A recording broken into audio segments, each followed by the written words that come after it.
तो उधर पंजाब में शदीद स्मॉग और धुंध की वजह से मुल्तान का फ्लाइट ऑपरेशन शदीद मुतासिर हुआ है। हद नज़र इंतहाई कम होने की वजह से मुल्तान की 6 परवाजें मनसूख कर दी गई। एविएशन ज़राए के मुताबिक स्मॉग और इंतजामी मसाइल से मुल्क भर की 34 परवाजें ताखीर का शिकार हुई। मस्कत से मुल्तान की परवाज PK 172 को हद नज़र कम होने पर इस्लामाबाद, जबकि जद्दा से मुल्तान पहुँचने वाली निजी एयर की परवाज PF 723 को लाहौर उतारा गया।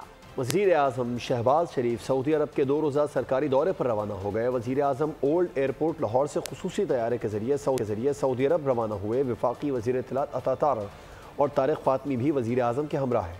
वज़ीर आज़म के चीफ प्रोटोकॉल ऑफिसर समेत 10 रुकनी वफ़द भी रवाना हुआ। वज़ीर आज़म रियाज में अरब इस्लामी सरबराह इजलास में शिरकत करेंगे, जिसमें गजा और लबनान पर इसराइली जारहियत से पैदा सूरत हाल का जायजा लिया जाएगा। वज़ीर आज़म फ़लस्तीन कॉज के लिए पाकिस्तान की मुकम्मल हिमायत के अज़्म का इआदा करेंगे। सब्सक्राइब करें और बेल दबाएं ताकि कोई खबर रह न जाए।